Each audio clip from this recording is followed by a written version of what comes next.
David Bowie, one of those absolute icons of the international music industry, wasn't necessarily everyone's cup of tea, but like you with Elvis, Grant, those Bowie fans are real fans, and I guess one of them is on the line. There's a David Bowie show coming to Geelong on the 23rd. Paul Matthews, good morning and welcome to the Pulse. Good morning, thank you. Great to have you on, and probably let's deal with that. Is Paul Matthews one of the raging Bowie fans that is just completely encapsulated by his style and music? I'm a fan of music. I've got a broad range of different tastes. I like Elvis Presley too. So good man. Same birthday, so yeah. So I like, and yeah, I'm surprised that I guess when he first came out, he wasn't probably popular by the way he presented himself, but certainly I think his music's pretty easy listening. Yeah, it is. He's an interesting character because there are people that do, well, whether you call it tribute bands, tribute acts, or whatever you like to call it, some are about the character, and Presley was certainly the stage presence, probably more so than the music, but we were talking off air about how that preserved later. Bowie captured an audience because he was different, he was out there, he was unusual, and a lot of younger people probably got on board for that. But you, as a musical person, some years later, reviewing his career, it's not about Bowie necessarily. The quality of his music stacks up very well anywhere. Yeah, well, I mean, you just played the song yourself, and that was quite different of its time as well. That's the particular song, Ashes to Ashes. So he seemed to always reinvent himself with music as well, pushing different boundaries, musicality-wise. That was quite odd and bizarre, but certainly captivating, but also quite regularly played on air. You know, as avant-garde as he was, in many ways, he's always around on the radio. You nearly hear every sort of song randomly played throughout the years. So he's always been in the background, much like Elvis. Yeah, very much so. We had the privilege of interviewing a chap from a group called Echoes of Pink Floyd, and they're coming back to Geelong shortly, and we'll probably be chatting to them again soon. But with Pink Floyd, there was nothing about the image or the personality. It was purely about the music. And in the case of Bowie, he probably started out creating an image, sadly lost us now, but there is no doubt his music is what will live on. The image of what he started out is, in my opinion, it's almost lost and become irrelevant. The music stack is the thing that stood up. Yeah, well, like many tribute bands, they do like, particularly Elvis and all that, they do like to dress up and emulate the particular character and idol that they're... I wish I could start up a Pink Floyd band. It's already taken, isn't it, Rob? It is, and they do a really good job. It's difficult to sort of look like a particular, like the Queen Freddie Mercury. People want to come and see somebody that looks like Freddie Mercury. So it's always a difficult thing to pull off. We're certainly not that kind of a band where we do go by the music itself and present ourselves, hopefully respectfully, but people come here to generally come to see our show, and we try and mirror the sound live, and yeah. You don't dress up as Ziggy Stardust or anything like that? Sorry? You don't do Ziggy's Stardust? Yeah, we do. We cover a broad range of his songs throughout the many decades. So yeah, we cover everything. Well, that's so good about him. He did reinvent himself quite often, didn't he? He did. Which is, when you look at it, because obviously I didn't know a lot about him before we were doing this, and when you look at his body of work, it did sort of evolve as he was getting older. And I guess too, he was struggling presenting his music in just his own way. He started off basically as a folk artist. really, and he had just this normal blondish sort of corkscrew hair, and was going nowhere. So he had to do something radical to be recognised, and given some of the art that he'd been involved in with Lindsay Kemp, he came up with the radical image of Ziggy Stardust, and it worked. It captivated people and brought attention. No different to, I guess, what Lady Gaga has done too in recent years as well. She had to do something radical, and I don't get it sometimes. No, I don't either. But she's another one whose music, if you peel the nonsense away, the image away, the music again stacks up really well. But now that her sound is recognised, she probably doesn't need the other part as well. She just performs beautifully. It's something that they need to do something to set themselves apart in order to have attention drawn towards them and what they're doing, and then they can come back to reality. But it was a dangerous thing for Bowie himself, as he said in many interviews. He lost a part of himself and became the image he was. So yeah. Paul, you might be more familiar with the timing of it, but I've got this memory that pops up every year at Christmas where there's a magnificent duet with David Bowie and Bing Crosby singing White Christmas. Yeah, and I think that was 1978. So that's probably after the Ziggy Stardust thing. So again, he's doing something that's completely outside the image you would have of him. People family, yeah.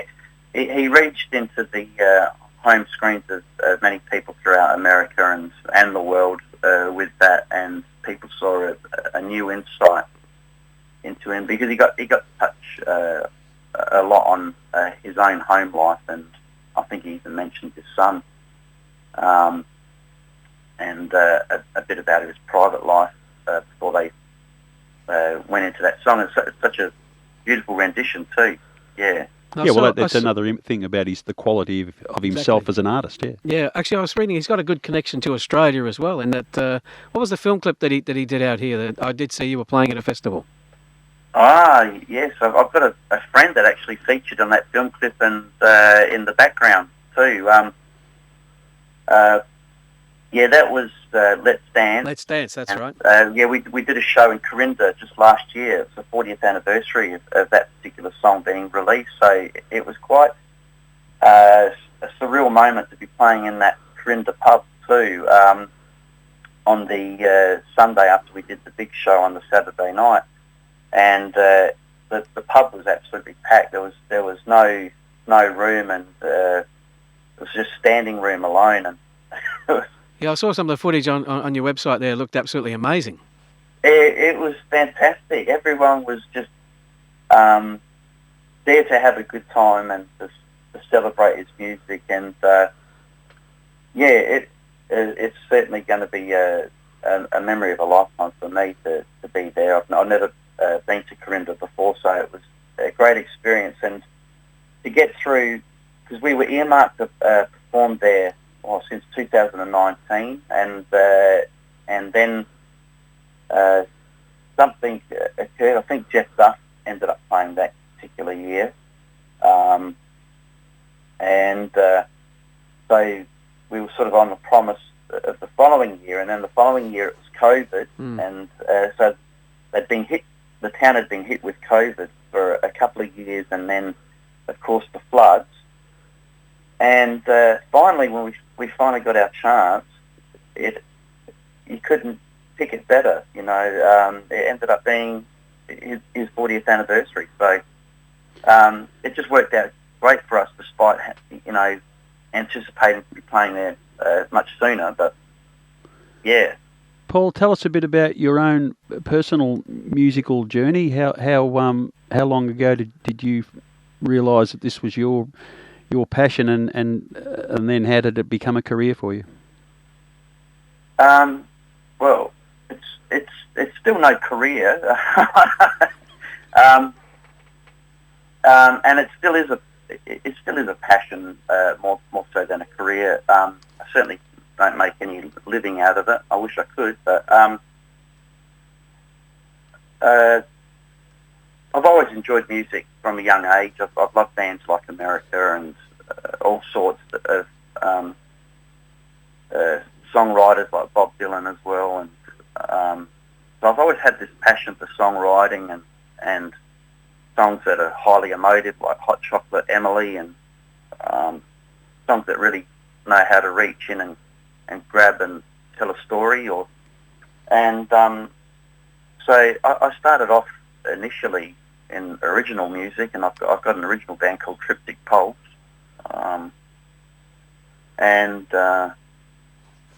but then I started working with musicians that were in other bands doing covers and things. So I've done, I paid tribute to Powderfinger as well. I was in a Powderfinger tribute band. I was also doing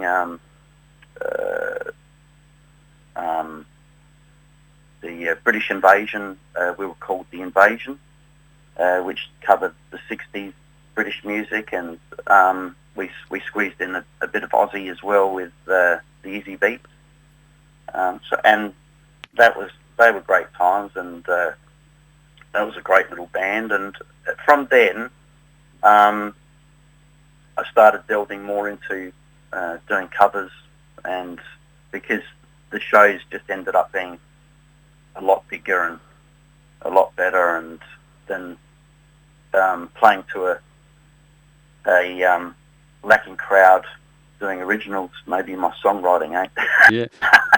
I sense a little South Australian twang in your voice. Sorry? I sense a little South Australian twang in your voice. Would that be right? I'm originally from Melbourne, actually. I've got family, so I'm looking forward to catching up with some family when we come over. But yeah, I've spent a great amount of time here in South Australia. Yeah. Yeah, the number of musicians that have had a major impact on this country that have started their musical life in Adelaide is quite amazing. It must be a great place to foster that talent and skill. Is that the way your youth developed for you? Well, yeah. When I moved over to Adelaide, I was still only young, maybe 4 years old or something like that. And I do remember. There was a reason why they called Adelaide the festival state, and that was because there was a number of festivals, and my mum could walk me just down the road when I was living at Kensington Gardens down to Rynal Park, and there'd be bands like Sherbet and all that playing, and I was exposed to live music at a very early age, and yeah, so they were great times. I remember Glenn Shorrock. We interviewed him talking about his start in Adelaide, and the number of people that he mentioned that he'd come across that also had started their life and became very much part of the Australian rock and roll and country and folk scene. Just some huge names. Yeah, I think even Robert Stigwood was from Adelaide too, who produced the Bee Gees and that. And there's the Robert Stigwood Awards or something that they have, which is quite a highly regarded award to receive. Yeah.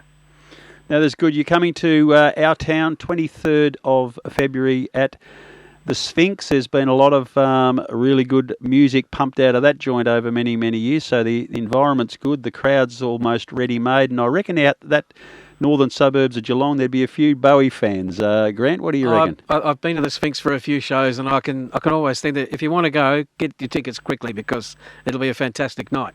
Yeah, no doubt about it. That sounds great. I hope I do get to meet you guys too. Hey, and just let people know that this is a show you're travelling around, and Geelong is your very, very first night, and I guess you're just as excited to see how it goes and see how the crowd interacts. But how have the rehearsals been going? Are you excited about bringing this to town? Yeah, absolutely. This is the first show for this year. We've toured in previous years, so and those tours have been pretty successful, but we haven't had much of a stint. This will be our first time in Geelong, so looking forward to playing to an audience in Geelong. And I know you're going down to Warrnambool as well on this little trek. Yes, I think that later on in the year we're in Warrnambool, yeah. Yeah. So, Paul, you touched on the fact that it's not a career for you, but how do you pick up your life and go on a tour like this if you do need some other form of supplement to the income to make it work? You musos really are quite extraordinary, the way you keep making these sacrifices and taking risks to try and get that door to open. Yeah, I mean, I guess, I'm 53 now, so I'm pretty lucky that with my employed situation, I can manage that reasonably okay. And for others, it can be quite difficult, I guess. So it's always good when you find yourself in a mix of people that are in a situation where they can do the tour and enjoy it as well and embrace it, and hopefully it moves in a way where people are wanting to see more of us. So that's what we're aspiring to. So how many people are in the Ashes to Ashes experience? How many musicians have you got with you? Well, we were initially a 7-piece band. We've gone down to a 5-piece currently at the moment. So it's myself singing, Guy Hunt is on guitar, Marco Giardini on keys, as I mentioned before, Dan Irizarry is our bass player, and Matty Danger Carter, as I like to call him, is our drummer. But as things progress, at the moment it's pretty hard to tour with a saxophonist as well and some backup singers. The cost is just too much. So we've just had to cut back a little bit this year. Well, that's a nice little segue to my next question, which is I mentioned before about Pink Floyd, and I was taken away with the tribute, how close to the original, how meticulous they are on copying that sound. So with those restrictions that you just mentioned, how hard is it for you as a group to get close to that original Bowie sound as you can? Well, we do a great job. It's certainly better when you can have the entire band that you want to have. Because I've had the luxury of playing with both. So yeah. And it's really good when you've got the whole entire band with you. But in essence, still we with the core musicians we've got, it's still a fantastic night. And does Paul Williams focus a lot on meticulous Bowie sounds in your lyrics? Sorry? Do you work really hard at hitting off on Bowie's meticulous lyrical sound? Yeah. Well, people have said that I eerily sound close to David Bowie. They could close their eyes and they think that David Bowie's... Yeah, well, that's a winner for me then, because that's... I think if people are going to go to the extent to listen to the music, particularly now that he's sadly left us, I think it makes it more important that you want to have that experience of closing your eyes and remembering the wonderful stuff. So if you can pull that off, Paul, good on you, and good on you, the band, for bringing the show to town. Oh, thank you, and we're looking forward to it. Yeah. I know you've got a presence on Facebook, because that's where I saw a bit of your... Have you got an actual website as well? No, not currently. No, we don't have a website currently. But if you go Facebook and search Ashes to Ashes Experience, you'll get the links to where to get the tickets for the show. Yeah, yes. That's really good. Paul, congratulations on what you're doing. We the listener, love the work that you do, bringing these wonderful artists, or continuing their musical life, if you like, and good luck in Geelong and beyond. We really appreciate your time this morning. Thanks so much for having me. Yeah, it's been a joy talking to you both. No problems. Thank you very much. And what's a great show that? It's on the 23rd of February, I think it was. At the Sphinx. Get on down if you're a Bowie fan. Relive those magical sounds and stories. He was in a weird kind of way, he was a storyteller. Yes. In his music, and I think that's probably forgotten a bit.